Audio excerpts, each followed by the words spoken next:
Oh, sometimes we look at things and they kind of can make you go like, ooh, ah. And that was the first time, my first experience when I saw a Polaroid photograph begin to develop. Does anybody remember that? Well, I actually am the actress who presented Polaroid to America when it became a consumer item.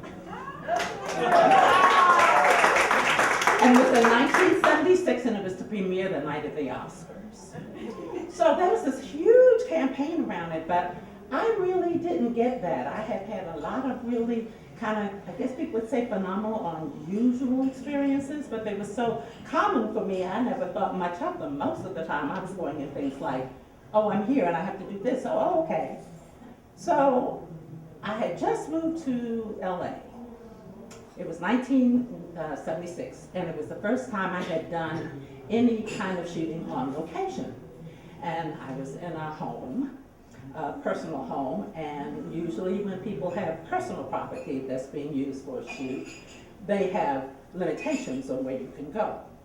So we were shooting out by the pool, and there was a restroom off of the pool, and my call was about 7:30 in the morning. So I rented a car. I had just gotten to LA.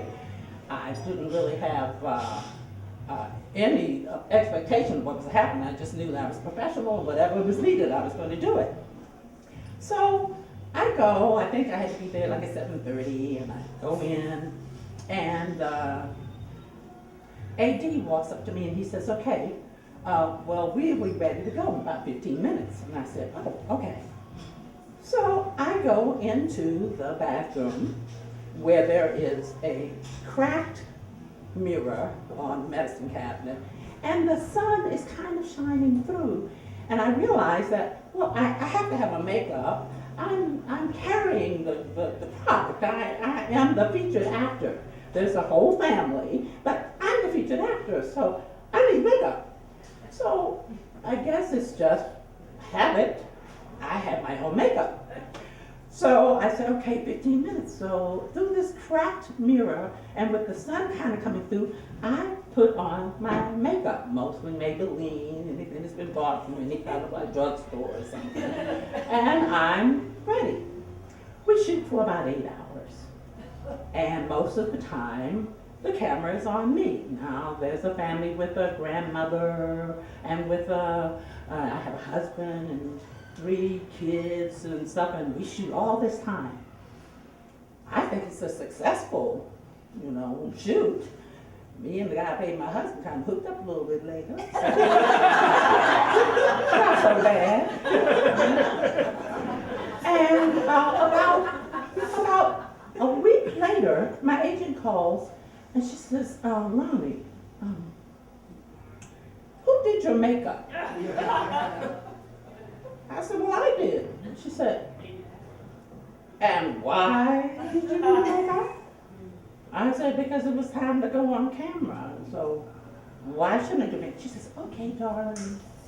She says, "We're going to fly you into New York City, and we have to reshoot this because the professional makeup artist was supposed to make you up, and you're holding the camera, you're holding the product, and so we know that you did your own makeup."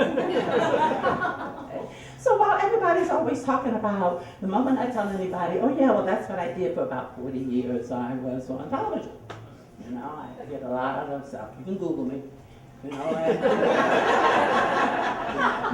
And usually when I tell people what I've done, they usually go, "Wow, that must have been exciting. Wow, wasn't that good? Did you have fun? Were all of you guys friends?" Those are the usual responses that I get.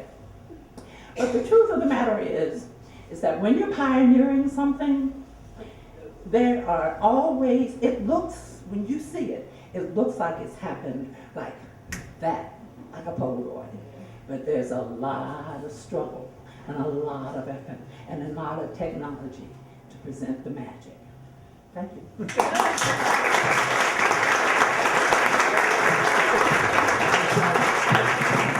Veronica, everybody.